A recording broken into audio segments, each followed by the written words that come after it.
আসসালামু আলাইকুম সম্মানিত এলাকাবাসী বেতনাল গ্রিন অ্যান্ড স্ট্যাপনি।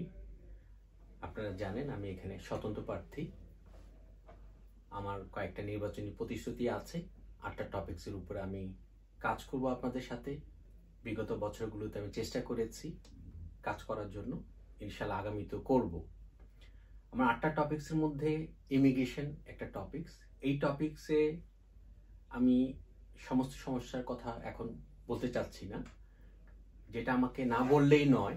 তার মধ্যে আপিল রাইটের যে ইস্যুটা আছে, বিগত বছরগুলোতে যেভাবে ইমিগ্রেশন ল চেঞ্জ হয়েছে, সেখানে আপিল রাইট একটা বাধাগ্রস্ত হয়ে গেছে। মানুষের কেউ অ্যাপ্লিকান্ট কেউ অ্যাপিলেন্টকে আপিল রাইটকে খর্ব করা হচ্ছে, সেটাকে অ্যাডমিনিস্ট্রেটিভ রিভিউ দিয়ে প্রোটেক্ট করা হচ্ছে। Administrative review it appeal rate is not the same things. Administrative review দিয়ে একটা মুদ্রা এপিট আর ওপিট সেম, অলমোস্ট সেম।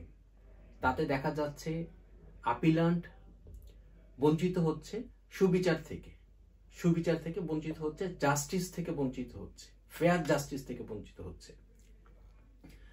আমি বলতে চাচ্ছি যে একজন আপিলান্টের আপিল রাইট না থাকলে সে উচ্চ আদালতে যেতে পারবে না। আর ইমিগ্রেশন রুলসগুলোর মধ্যে যেখানে যেখানে যেখানে অন্যায় হয়েছে, রিমার্কেবলি হিউম্যান রাইটসের এগেইনস্টে ইমিগ্রেশন রুলস দিয়ে চ্যালেঞ্জ করার শুধু একটাই ওয়ে ছিল, সেটা হচ্ছে আপিল রাইট। আপিল রাইট দিয়ে যারা আইনজ্ঞ তারা কেস ল দিয়ে, উচ্চতর আদালতের কেস ল দিয়ে, কমন ল দিয়ে, ডোমেস্টিক ল দিয়ে, অন্যান্য অ্যাক্টস দিয়ে আপিলান্টের পক্ষে লড়তে পারতেন। এখন এই সুযোগটা থাকবে না যদি আপিল রাইট না থাকে। আমার কথা হচ্ছে যে ইমিগ্রেশন রুলসের মধ্যে আপিল রাইটের জটিলতাটা করতে হবে, সমাধান করতে হবে, যাতে তারা উচ্চতর আদালতে যেতে পারে। ইমিগ্রেশন রুলসগুলোর মধ্যে যে পরিবর্তন এসেছে, সেখানে অন্যান্য ল কিংবা অ্যাক্টসে যেই ইম্প্যাক্ট ফেলেছে, ডেফিনেটলি এখানে অনেক ইম্প্যাক্ট ফেলেছে। কারণ যদি আপিল রাইট থাকতো, তাহলে উচ্চতর আদালত থেকে সুবিচার পেয়ে আপিলান্ট তার যে আর্গুমেন্টগুলো আছে এস্টাবলিশ করতে পারত। ই ভিসা কোনো একটা নতুন সিস্টেম প্রচলন হওয়ার আগে অবশ্যই সেখানে কনসালটেশন একটা পিরিয়ড থাকে। ই ভিসা প্রচলনের আগে একটা সময় দেওয়া হয়েছে, কি লেভেলের কনসালটেশন হয়েছে গভর্নমেন্ট লেভেলে কিংবা প্রাইভেট লেভেলে, কতটুকু অ্যাডভান্টেজেস ডিসঅ্যাডভান্টেজেস আছে, সেটা রিপোর্ট যতটুকু এসেছে কিংবা যতটুকু বোঝা যাচ্ছে তার চেয়ে আরো বেশি ব্যাপকতর হওয়া উচিত ছিল। ইমিগ্রেশন ই ভিসা এটা হওয়া উচিত নয় যে যত রেকর্ড আছে প্রিভিয়াসলি বিআরসি বিআরপি, যে ফিজিক্যাল যে ফাইল কিংবা ফিজিক্যাল যে ডকুমেন্ট, যে কার্ড, বিআরসি বায়োমেট্রিক কার্ড কিংবা বায়োমেট্রিক পারমিট, এই ফিজিক্যাল ডকুমেন্টসকে যাতে রিপ্লেস না করে। যদি রিপ্লেস না করা হয় তাহলে বর্ডার ফোর্সদের জন্য হেল্পফুল হবে। বর্ডার ফোর্সে যারা আছে তারা যদি কোনো জটিলতায় পড়ে কিংবা সেখানে যদি কোনো স্টাফ কোনো রকম ডিসক্রিমিনেশন করতে চায় কিংবা কোনো ধরনের আন্ডারস্ট্যান্ডিং এ মিসআন্ডারস্ট্যান্ডিং হয়, তাহলে কারো কাছে বিআরপি কিংবা বিআরসি থাকলে যে কোনো ট্রাভেলার, যে কোনো ভিজিটর, যে কোনো পারমিট হোল্ডার এই দেশে বসবাস করার জন্য কিংবা আসার জন্য, পড়াশোনার জন্য, যে কোনো ভিসাতে তারা শো করতে পারবে যে লোক এই আমার বিআরপি কিংবা আমার বিআরসি কার্ড। ই ভিসাতে কি বলছে, অনলাইনে কি বলছে, ডিজিটাল সিস্টেমে কি বলছে আমি সেটা জানি না, কিন্তু আমি এটা জানি যে আমার কাছে এই পারমিশনটা আছে। E visa completely depend on online digital system. এই ডিজিটাল সিস্টেমে অনেক জটিলতা তৈরি হতে পারে, আমরা জানি না। 31 তারিখের পর থেকে অনেক লোকজন, হাজার হাজার পিপল এই সমস্যার মধ্যে পড়বে। এটা আমি আমার একটা টেলিপ্যাথিক থেকে বলছি, আন্ডারস্ট্যান্ডিং থেকে বলছি। যদি পড়ে তখন যারা পড়বে তারা ভুক্তভোগী হবে। আর সেই সমস্যাটা যাতে না পড়ে আগের থেকে আমরা একটা প্রয়োজনীয় ব্যবস্থা নিতে পারি। যার জন্য আমি ই ভিসা যে সিস্টেমটা প্রচলিত হচ্ছে, কনসালটেশনটা আরেকটু ভালো করে করা প্রয়োজন। পরবর্তীতে যারা সরকার গঠন করবে, লেবার কিংবা কনজারভেটিভ, হোয়েভার, আমার আর্জি থাকবে তাদের কাছে ই ভিসা প্রচলন হওয়ার আগে আরেকটু যাতে ভালো করে মনিটরিং করা হয়, তাদের যাতে যারা ট্রাভেল করবে এই দেশে, যারা ফেয়ার অভিবাসন নীতি চাচ্ছে তাদের উপরে যাতে কোনো ধরনের মানে অন্যায় কিংবা প্রবলেম না হয়। আর এটা কেন বলছি, 2 কনস্টিটিউয়েন্সি টাওয়ার হ্যামলেটের অধীনে আছে, বেটনাল গ্রিনের স্ট্যাপনি এবং পপুলার অ্যান্ড লাইমহাউস, 2টা কনস্টিটিউয়েন্সিতেই বাংলাদেশি অধ্যুষিত অনেক রেসিডেন্ট সেখানে থাকে। যারা বাংলাদেশে ট্রাভেল করে, যাওয়া আসা করে, এবং এই 2টা কনস্টিটিউয়েন্সিতে অনেক স্টুডেন্ট যারা এসেছে, অনেক হেলথ কেয়ার ভিসাতে এসেছে, বাংলাদেশ থেকে এসেছে, ইন্ডিয়া থেকে, পাকিস্তান থেকে এসেছে, এই নতুন ভিসা প্রচলনের জন্য তারাই ভুক্তভোগী হওয়ার সম্ভাবনা অনেক বেশি। আমি বলতে চাচ্ছি ভিসা প্রচলন হোক, যেভাবে সস্তর হয়, সরকারের জন্য ভালো, জনগণের জন্য ভালো, কিন্তু সেটা প্ল্যান বি কি হবে।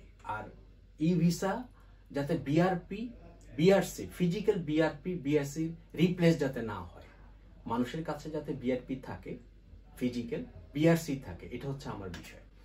আমার তৃতীয় যেই বিষয়টা নিয়ে আমি কাজ করতে চাচ্ছি, এই ইংল্যান্ড যেখানে সারা বিশ্বকে তারা করেছে, মানে শাসন করেছে, তারপরে সহযোগিতা করেছে, এখনো করে আসছে, যে ব্রিটিশ ভ্যালু এস্টাবলিশড হয়েছে 1947 পর থেকে আজ পর্যন্ত, তার মধ্যে সহনশীলতা খুবই অন্যতম। চ্যারিটি বিগিনস হোম, ইংল্যান্ড শিখে দিয়েছে, ব্রিটিশ ভ্যালু শিখে দিয়েছে, চ্যারিটি বিগিনস হোম। সেইখানে সারা ওয়ার্ল্ডের যেই কোনো জায়গাতে হিউম্যান রাইটস এগেইনস্টে যেটাই হয়েছে, ইংল্যান্ড অগ্রণী ভূমিকা পালন করেছে, ইংল্যান্ডের বিভিন্ন অর্গানাইজেশন সংস্থা অগ্রণী ভূমিকা পালন করেছে। চ্যারিটির অন্যতম একটা ভূমিকা এখানে আছে, যে চ্যারিটি অর্গানাইজেশনগুলো আছে। আমি লক্ষ্য করেছি বিগত দিনগুলোতে যে চ্যারিটি ওয়ার্কার আনার জন্য একটা প্রচলন তৈরি হয়েছে। আমি খুবই ব্যথিত যে চ্যারিটি ওয়ার্কার বাইরে থেকে আসবে। এই দেশে অনেক ভলেন্টিয়ার আছে, এই দেশে অনেকজন জবের জন্য সমস্যা ভুগছে, বাইরে থেকে কেন চ্যারিটির ওয়ার্কার নিয়ে আসতে হবে? চ্যারিটির ওয়ার্কার এটা একটা মেকানিজম, যে যারা চ্যারিটি নিয়ে কাজ করছে তাদের দীর্ঘ অর্জিত যেই প্রাইড আছে, সেই প্রাইডের উপরে একটা মেকানিজম করে চ্যারিটি ওয়ার্কার আনার মতো একটা সুযোগ করে দিয়ে তাদেরকে কারাপ্ট করার জন্য কোনো সুযোগ যদি এখানে হয়ে থাকে, আমি বিনীত অনুরোধ করছি, আর্জি করছি, যাতে গভর্নমেন্ট বিষয়টাকে দেখে, অন্তত পক্ষে চ্যারিটি সেক্টরটাকে যাতে কলুষিত করা না হয়। আমরা দেখেছি বিগত বছরগুলোতে যেই কোম্পানিগুলো বিভিন্ন কোম্পানি ওপেন করে টিয়ার 2 এর পারমিশন নিয়ে 3 জন থেকে 4 জন ওয়ার্কারের যেখানে সংকুলন করার সুযোগ নেই কিংবা সম্ভাবনা নেই, সেখানে 100 থেকে 200 জন নিয়ে এসে কারাপশন করেছে। এই কারাপশনটার জন্য যারা জড়িত ছিল, এটা হয়তো রিভিউ করে, নতুন গভর্নমেন্ট আসছে সেটাকে রিভিউ করে দেখা যেতে পারে কারা কারা জড়িত ছিল। আমরা যখনই বলি হোম অফিস, তখন একটা বড় একটা সংগঠনের অর্গানাইজেশন কিংবা ইনস্টিটিউশনের কথা চলে আসে, একটা ডিপার্টমেন্টের কথা চলে আসে, একটা গভর্নমেন্টের ডিপার্টমেন্টের কথা চলে আসে। আমি বলতে চাচ্ছি এটা হোম অফিস নয়, আমি বলতে চাচ্ছি হোম অফিসের কতিপয় স্টাফ হয়তো যদি কারাপশন করে থাকে, এখনই সময় সেটা যদি প্রয়োজনীয় ব্যবস্থা না করা হয়, তাহলে সামনে এই প্রবলেমগুলো আসতেই থাকবে। সুষ্ঠু কিংবা মানে ভালো, বৈধ, সহনীয় অভিবাসন নীতি ডে বাই ডে জটিল হতে থাকবে। আর যেই দেশে অভিবাসন নীতি যতই জটিল হতে থাকে, সেটা ইমিগ্রেশনের বলেন, আর সেটা অর্থনীতির উপরে ইম্প্যাক্ট ফেলে। অভিবাসন সবসময় কন্ট্রিবিউশন করেছেন জাতীয় অর্থনীতির মধ্যে, বা ইংল্যান্ডেও ইমিগ্রেশনের উপর মাইগ্রান্ট যারা তাদের অনেক কন্ট্রিবিউশন আছে। তো এটা আমি এর জন্য বলতে চাচ্ছি যে মাইগ্রেন্টের কন্ট্রিবিউশন আছে, ব্রিটিশ ভ্যালুতে সবাই ওয়েলকামিং করছে মাইগ্রেন্টদেরকে। বিগত বছরগুলোতে ব্রেক্সিট থেকে শুরু করে এই পর্যন্ত যা হয়েছে সেটা ব্রিটিশ ভ্যালুর পরিপন্থী, যার জন্য আমরা সাফারার হচ্ছে, এই দেশে ইকোনমি সাফার হচ্ছে, এই দেশের রিপুটেশন সাফার হচ্ছে। আমি আর্জি করছি যে নেক্সট গভর্নমেন্ট যেই ফর্ম করবে তারা এটাকে ভালো করে দেখবে। আরেকটা বিষয় ইমিগ্রেশন নিয়ে আমি কথা বলতে চাচ্ছি। 2012 জুলাইতে একটা ইমিগ্রেশন রুলস তৈরি করা হয়েছিল, সেখানে আনডকুমেন্টেড মাইগ্রান্ট যারা, তাদেরকে 14 বছর থেকে 20 বছর করা হয়েছে। এখানে মানে 2012 আগে যারা ছিল, প্রায় 10 বছর, 12 বছর, 14 বছর থেকে যারা ছিল, যারা অ্যাপ্লাই করছে, তারাও ঠিক এই ক্যাপিং এ পড়ে গেছে 20 ইয়ার্সে। ইটস মিনিং, যদি ধরা হয় যে কেউ 20 বছর দেশে আছে, 20 বছরের মানে শেষে গিয়ে সে ডিএলআর জন্য অ্যাপ্লাই করতে পারবে, যেটাকে বলে DLR, discretionary leave to remain জন্য অ্যাপ্লাই করতে পারবে। তারপরে তাকে আবার 10 বছর অপেক্ষা করতে হবে ন্যাচারালাইজেশনের জন্য। তাহলে 20 বছর 30 বছর একটা মানুষের কিংবা একটা পরিবারের কি থাকে? কোনো একটা পরিবারে যাদের লিগ্যাল স্ট্যাটাস থাকে না যে কোনো দেশে, তারা সবাই সাফারার করে, সবাই ডিসেন্ট লাইফ পাওয়ার চেষ্টা করে, সবাই চেষ্টা করে তাদের পরিবারকে রক্ষা করা, জাতীয় অর্থনীতিতে কন্ট্রিবিউশন করার, সবাই চেষ্টা করে। তো আমরা তাকে একটু সুযোগ দেওয়া যায় কিনা, মানে এই নতুন যে গভর্নমেন্ট আসবে তাদের কাছে তারা এক নতুন করে একটা সুযোগ যদি এই মাইগ্রেন্টের যারা আনডকুমেন্টেড তাদের জন্য একটু সুযোগের ব্যবস্থা করে দেয়।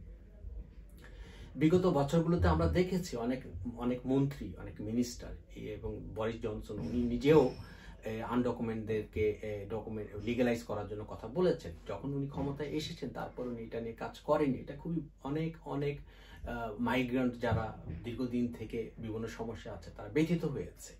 আমি আশা করব নতুন যে সরকার আসবে ওনারা যে প্রতিশ্রুতি বিগত দিনগুলোতে অন্যান্য সরকার দিয়েছে, যেটা আসলে মানবতার পক্ষে, ওনারা সেটা নিয়ে কাজ করবে। তাহলে আমি চাচ্ছি যে আনডকুমেন্টেড মাইগ্রেন্ট যারা আছে, বিভিন্ন সমস্যার মধ্যে আছে, তাদেরকে 14 বছরের রুলের জায়গায় যেটা 20 ইয়ার্স করা হয়েছে সেখানে 14 বছরে নিয়ে আসা হোক।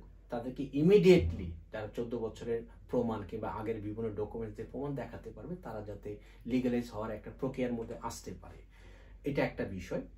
আর সাধারণত ইমিগ্রেশন রুলসের মধ্যে যেই অবস্থাতে যেই পয়েন্টে নতুন একটা রুল এক্সারসাইজ করা হয়, তাহলে তার প্রিভিয়াসলি যেই রুলসগুলো ছিল সেগুলো সচলই থাকে, ওই পর্যন্ত সচল থাকে। কিন্তু আনডকুমেন্টেড মাইগ্রেন্টদের ক্ষেত্রে যেটা অন্যায় করা হয়েছে, তাদেরকে 20 বছর করা হয়েছে। ইটস মিনিং যারা আগে ছিল তারাও সমস্যায় আছে, যারা নতুন করে আসবে তারাও সমস্যায় থাকবে, যারা মানে বিভিন্ন ওয়েতে এখানে এসেছে, আনডকুমেন্টেড হয়ে গেছে, কিংবা বিভিন্ন প্রবলেমের কারণে, ফিয়ার অফ পারসিকিউশনের কারণে বিভিন্ন সমস্যা আছে। ওয়ার্ল্ডের বিভিন্ন জায়গা থেকে লোকজন এসেছে এখানে। আমি মনে করব আমাদের যে উদারতা আছে, ব্রিটিশ ভ্যালু যে উদারতা আছে, সেই উদারতাটাকে সামনে রেখেই এই আনডকুমেন্টেড মাইগ্রেন্টদের জন্য একটা ব্যবস্থা করা হবে। আরও কিছু বিষয় আছে, আমি হয়তো নির্বাচনী যারা এখানে এমপি হবে তাদের সাথে আমি চেষ্টা করব আমার কনস্টিটিউয়েন্সি এই আসন থেকে, এই এলাকা থেকে কমিউনিটির সাথে আমি কাজ করব আগামী দিনগুলোতে। আপনারা আমার জন্য দোয়া করবেন। আল্লাহ হাফিজ।